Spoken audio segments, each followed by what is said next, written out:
Alright guys, and welcome to another video. So it's been a long time since we got to experience the Wrath of the Lich King, and it's regarded in the community as one of the best expansions of all time. It had great content, a great story, but today we want to focus more on the changes and added features to Classic Wrath, which may or may have not improved the game depending, obviously, in your opinion. Remember, this is a list subject to my own opinion. I think all of these changes and additions were a positive thing in Wrath of the Lich King, but again, you may disagree with me depending on your opinion.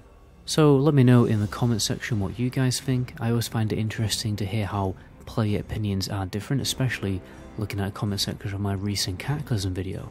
Be sure to check that one out later, I'll put that in the description. By the way guys, just quickly before we jump into the video, I do actually stream on Twitch. Just want to remind people quickly, I do a lot of TBC Classic stuff, and I'm also doing a little bit of the Hardcore Challenge too, so be sure to check me out.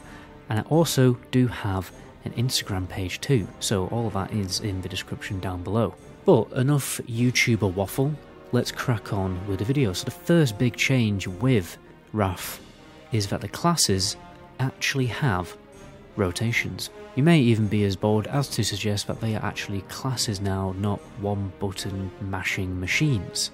The days of spamming one button are finally over in Wrath. Now you get to spam at least 3 buttons, how exciting, sometimes anyway. I mean, the rotations, the cooldown timing and the min-maxing, it does definitely grow a lot. In Wrath of the Lich King it is massively expanded, and I think overall the playstyles of all the classes are just infinitely more fun. There's a little bit of homogenization, but I don't really have that much of an issue with it just because the classes are that fun. Don't get me wrong, there's still some fairly simple classes out there, but it's still better than just spamming one button like all the way through Classic or Classic TBC. For example, the Feral Druid has a fairly complicated rotation. To be honest, it's less of a cyclic rotation and more of a situational priority system, and I'm going to probably fairly badly explain it because I'm not a Feral Druid expert, so bear with me. So if there's no bear tank in the group, you have to keep Mangle up, you have to keep Rake up, you have to keep Savage Roar up. Your main DPS ability is Shred that you try and spam, not all the time, but mainly you are spamming Shred. You have to use Tiger's Fury when you can to regenerate energy, but you can't use it, or you have to use it before Berserk.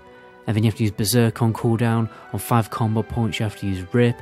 And then if you have Rip and Savage Roar up, then you basically just spam Shred. And then on top of all that, you can squeeze in Fairy Fire for a chance of getting an extra Clear Casting Open of Clarity proc, which means that the next ability will not cost any energy, so you can get like a free Shred or something like that. Again, I'm not the expert.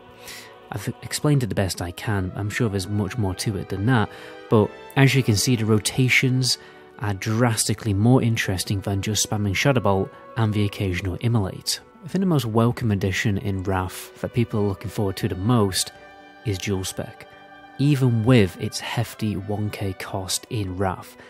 This feature very simply just frees and liberates players, allowing them to experience different aspects of the game on a single character, rather than having to waste hours and hours of playtime leveling a new character. So for instance, for me in TBC Classic, if I wanted to do Arena now, I'd have to respec out of my raiding spec to the SL spec every time I wanted to do Arena, okay? And even if I could afford to respec once a week, then it would restrict the days that I can do Arena based on my raid days. Which, let's be honest guys, just isn't very nice, is it? It doesn't makes sense to me how Dual Spec wasn't in the game to begin with, or the really expensive respec costs. They just don't make sense, and it also doesn't make sense if I didn't just add it in TBC Classic. With Dual Spec, all you have to do is press one button to switch between your PvP and PvE spec, and there you go, Bob's your uncle. Furthermore, classes can spec for different roles if you want to try something new, or if they need to help out the raid. Say for instance you're playing a Arms Warrior, or more likely a Fury Warrior, you get a bit bored of it and you're like, well, I'll just try out a tank, why not? And then you can just go and do that. Now thirdly, I want to talk about the Dungeon Finder. Now this one is going to turn the most amount of heads, because people have very different opinions about the Dungeon Finder. So I imagine many people are going crazy in the comment section while watching this part of the video. Personally, I think as retail went on, it became less of a social MMO, and we blame things like the Dungeon Finder and the Raid Finder, but the Raid Finder is infinitely worse than the Dungeon Finder. And it is partially true that it does kill the social element of World of Warcraft, that is true. But when you spend 2 hours trying to make a heroic group in TBC Classic because there's no tanks, and then if you set up for a blue gear tank who gets one-shotted on the first boss, and then you have to disband, then you start to miss the Dungeon Finder. Because in the Dungeon Finder, you just press a button and there you go. You're already in a group with a fairly decently geared group, normally anyway. I'm not saying that all groups in the Dungeon Finder are perfect, some of them are obviously going to be pretty terrible, but even if they are, you can just leave and re-queue. I think the longer you play Classic, the more you start to miss certain features from retail that you originally disliked, and I'm starting to miss the Dungeon Finder. It was just nice to be able to jump into a dungeon group without any hassle or hanging around trying to find people. I mean, a max you'd have to wait as a DPS would normally be about 10 to 15 minutes. You jump into a dungeon, you get your loot, you get your badges, and you get ready for your raid, which is where, you know, the content of World of Warcraft really is. And just as a side note, it's really nice that in Wrath of the Lich King they did actually add extra 5-man content as new patches were released to keep difficult 5-man content relevant. Dungeon Finder was also really chill for leveling if you just wanted to level very casually and not have to think about leveling, because you just press a button, kill some things, you know, in a group with your friends, watch some Netflix and just chill out. Now for number 4, I simply wrote down Wrath fixed stuff. Okay, what do I mean by stuff? So there's so many quirks and irritating things pre-Wrath of the Lich King, even pre-Cataclysm to be honest. You know, some are class specific or gear related, and they just don't really make much sense, or they could have just been done so much better. A classic example is how often pets die in TBC Classic for Hunters and Warlocks. It makes Demonology Warlock a real pain in the backside to play. Trust me, I got a lot of experience with that. But in Wrath of the Lich King, they are given a big chunk of avoidance, which means they just never die. They normally just survive all of the difficult, irritating anti-melee mechanics. Now, the dot classes will be happy in Wrath of the Lich King because of this particular change. Basically, pre-Wrath, haste and crit won't affect dots, but in some cases in Wrath of the Lich King they do. So normally, most dot classes like Shadow Priest, Boomkin, and your Warlock will now benefit from haste with particular glyphs and also with Shadow Form.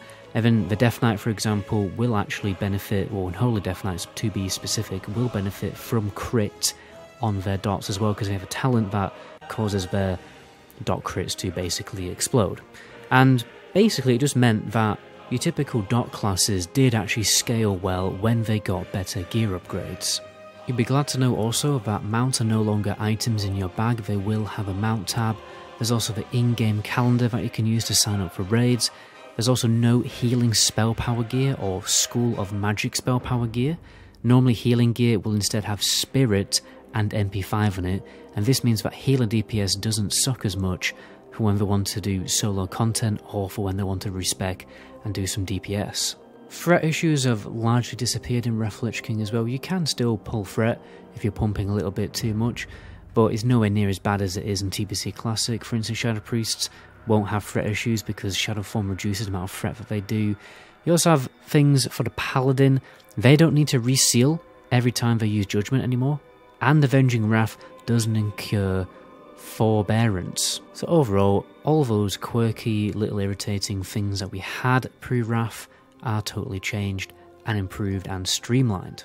A little feature that added a lot of casual content in Wrath was the achievement system. Not only was it a nice portfolio of all of your different successes playing World of Warcraft, there was opportunities to earn quirky titles and rewards, like the Insane title for getting all the miscellaneous classic reps exalted, Lore Master, the Explorer, Mount Collecting, achievement that would eventually grant you a reward mount. Plus, it made the raid scene a little bit more interesting because they added hard mode achievements to every single raid, where you essentially had to complete the raid boss in a more challenging way, and if you got all the achievements for a particular raid, you would normally get a flying mount reward like the Black Drake or the Icebound Vanquisher. And lastly, we have a bit of a cheeky bonus round, Heroic Raiding. The reason why I liked Heroic Raiding so much is because it ticked the boxes of all the needs of every different type of raider. If you're a casual guild, then you can just play normal, maybe a little bit of heroic if you feel up to it, but if you're a more hardcore player, you can play heroic mode. This way, casuals didn't complain about the raids being too hard, and then the guilds didn't disband or something like that. and the hardcore players didn't complain about the raids being too easy and boring.